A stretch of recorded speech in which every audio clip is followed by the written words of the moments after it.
Good afternoon, everyone. Thank you for your attention today, and I hope you enjoy the presentation. So while this unit has highlighted numerous valuable concepts and strategies for effectively developing talented players, of all of these, the one I wish to focus your attention toward today is autonomy supportive coaching.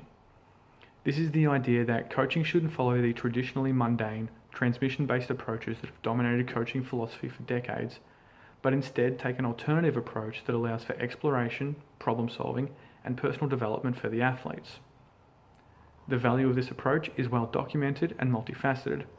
It has been shown to create a motivational climate that promotes psychological well-being, as well as fostering positive motivational drive in players. Furthermore, it is believed that autonomy supportive coaching can elicit greater technical and tactical development in players and aid in the prevention of dropout.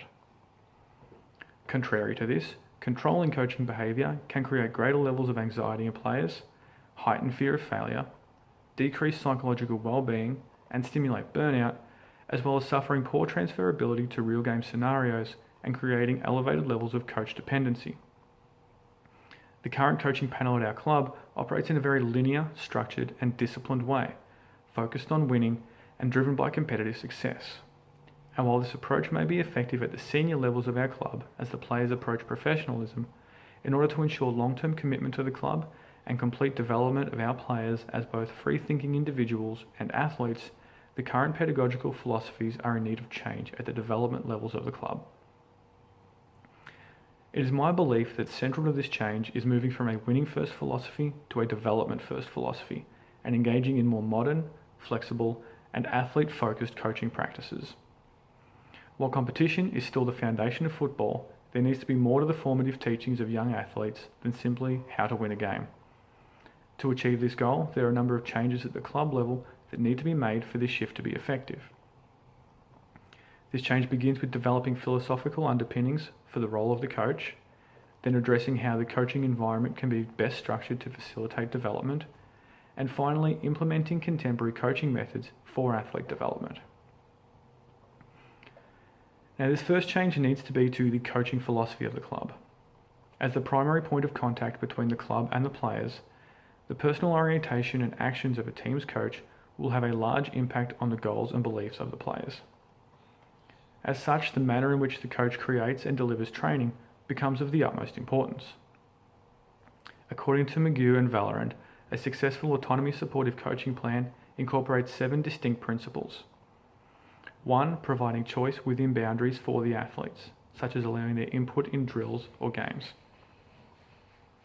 2. Providing rationale for tasks so as to develop their understanding of the merit of a drill and why it is beneficial. 3. Acknowledging the players' feelings and perspectives through asking for their input about the session. 4. Providing the athletes with opportunities to take initiative, for example, allowing athletes to work independently to solve problems. And it is this principle in particular that has the most overt implications on training, and as such will be revisited later.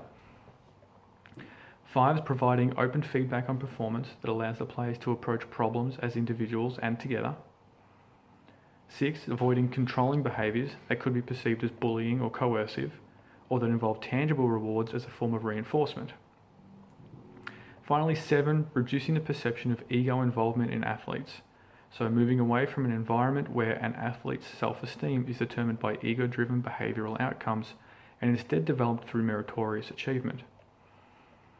These principles will form the primary doctrine to which coaches at the club would need to adhere, so as to create a solid foundation for athlete development.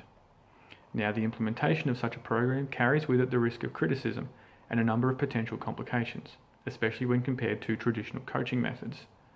This leads to the second change I wish to discuss, being the context in which coaching occurs. Particularly true of high-performance environments, the competing demands of club officials, players, investors, parents, and of the coaches themselves creates a complex narrative that can make implementing autonomy supportive coaching problematic, regardless of the willingness of those involved. In their 2017 study, Roche and Pelletier identified 8 primary factors that influence coaching behaviour.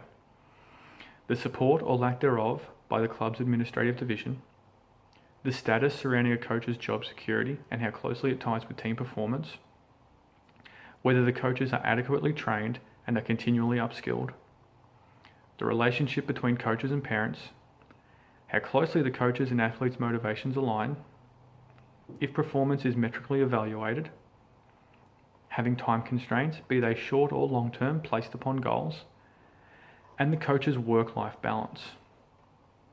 Now, it is the job of the club to ensure that the coaching staff are working in an optimal environment.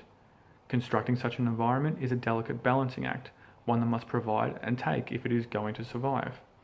This involves all parties involved with the club buying into a singular focus.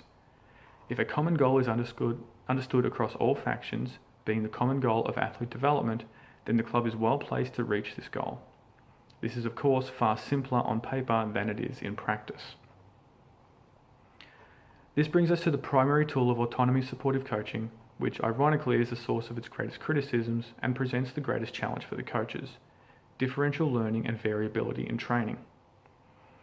As mentioned earlier, one of the fundamental principles of autonomy supportive coaching is providing the athletes the opportunity to take initiative and solve the problems presented to them.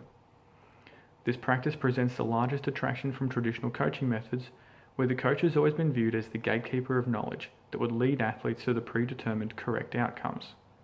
Utilization of differential learning and variability, however, has less discrete boundaries with regard to what is the right or wrong way to approach a scenario. It encourages exploration of alternative decisions and forces athletes to learn how to adapt to an unstable environment. This inherently creates some obvious problems. Performance becomes more difficult to measure and quantify. The learning process can seem messy and disorganized to the point of futile, and player development can be less explicit than getting faster or kicking more goals. However, the efficacy of differential learning has been extensively reported on and has returned a bevy of positive consequences. Marked improvements in tactical decision-making, game awareness, and technical development, enhanced cognitive engagement and adaptability, heightened creativity, even reductions in athlete burnout and dropout. However, perhaps the greatest value in this scenario is that differential learning-based training more closely emulates the random, chaotic, and often imperfect scenarios that are present in actual competitive games. So how do we go about implementing such a paradigm shift? This is no small task that can be achieved by installing a new gadget or changing a few drills. As I have mentioned, this philosophical change must begin at the top of the organisation. From here, the greatest tool available is education. It would be foolhardy and reckless to attempt to implement such a shift without explaining fully to all involved the reasons why such changes are taking place. This would involve new and additional training for the coaches, information sessions and routine personalised meetings for the players, information sessions for the parents, and it is potentially the last of these which represents the most formidable hurdle. For parents, observing a training scheme that is unfamiliar to them, that may not produce consistent wins in matches, or may appear unconventional, convincing them that it is the best thing for the development of their children is no easy task. It would be fully expected that some members of the community would leave. However, for the good of the club and for the good of the players, some sacrifices are required. This is not to say that the program would operate untested or unobserved. Beyond education and training, there are very functional additions to the club's operation that would be instrumental to the evaluation of the two factors of this program: the application and efficacy of coaching strategies and the development of the players. The primary tool for measurement would be the implementation of footage capture and review. All training sessions and games would be filmed and subsequently coded and reviewed by the coaching staff, head of coaches, or players when applicable. Filming could be carried out by interns, while the footage review would be integrated into the responsibilities of the coaching team. In terms of coding, I'm not referring to champion data style coding of the players, but instead the use of a similar system for the coaches themselves. In 2012, Cushion, Harvey, Muir, and Nelson developed and validated what they called the Coach Analysis and Intervention System, a hierarchical coding system designed to analyze the performance of a coach against predetermined variables in a manner that facilitates evaluation and reflection of their ability. This system, however, involves a high degree of complexity and time involvement in both training and execution, and as such would require the hiring of additional staff. Secondary to this would be the implementation of training diaries for the players. a rudimentary form of wellbeing recording to be completed following training regarding their thoughts on the session and general feelings towards their involvement. Finally, the delivery of questionnaires would allow a more in-depth view of the players' reactions to coaches and the training sessions, allowing reflection on the efficacy of the program. It is my hope that this program aids our club through the utilisation of autonomy supportive coaching as it strives to become a developmental focused organisation and foster well prepared and technically gifted athletes for years to come. Thank you very much.